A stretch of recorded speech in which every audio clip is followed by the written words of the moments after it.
దేవుడైన యెహోవా నేలమట్టితో నిర్మించి, వాని నాసికారంధ్రంలో జీవాయువును ఊదగా నరుడు జీవాత్మ ఆయెను. ఈ రీతిగా మంటి నుండి ఒక మనిషిని తయారు చేశాడు మొదట దేవుడు. అతడు నివసించటానికి ఏదెనులో ఒక తోటను వేసి, ఆ తోటలో ఆ నరుణ్ణి జీవించటానికి కావలసినటువంటి సమస్తమును కూడా దేవుడు సృజించి, అక్కడ ఆ తోటలో ఆ వ్యక్తిని ఉంచెను. ఆ మొదటగా దేవుని చేత నిర్మించబడినవాడు, రూపించబడినవాడు ఆదాము. ఈ రీతిగా ఆదాము ఏదెను తోటలో నివాసం చేస్తూ, ఆ ఏదెను తోటలో సంచరిస్తున్నటువంటి ప్రతి చెట్టుకి పేరు పెట్టాడు. ప్రతి జీవికి పేరు పెట్టాడు.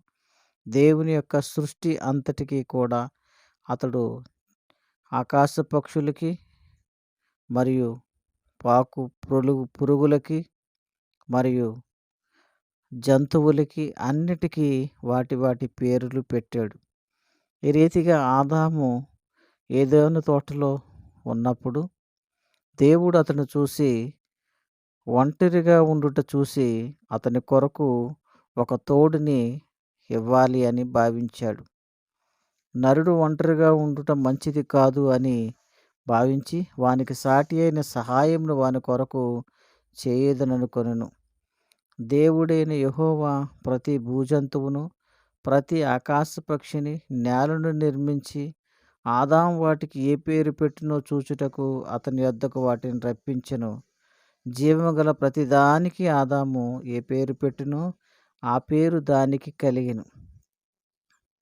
ఈ రీతిగా ఆదాము అప్పటి వరకు కలిగినటువంటి సృష్టికి పేర్లు పెట్టినట్లుగా చూస్తూ ఉన్నాం.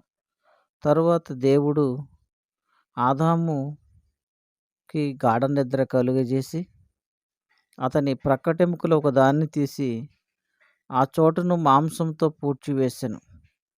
తరువాత దేవుడైన యెహోవా తాను ఆదాము నుండి తీసిన ప్రక్కటెముకలను స్త్రీనిగా నిర్మించి, ఆమెను ఆదాము నొద్దకు తీసుకొని వచ్చెను.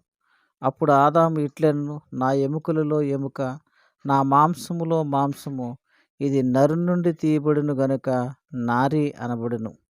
కాబట్టి పురుషుడు తన తండ్రిని తన తల్లిని విడిచి తన భార్యను హత్తుకొనును, వారు ఏక శరీరమై యుందురు. ఈ రీతిగా ఆదాము మొదట సృజించబడెను. తరువాత ఆదాము నుండి పక్కటెముక నుండి తీయబడినటువంటి పక్కటెముకతోటి ఒక స్త్రీని చేసెను. ఆమె పేరు అవ్వ. ఈ రీతిగా దేవుడు మొదటగా ఆదాముని, అవ్వని సృజించాడు.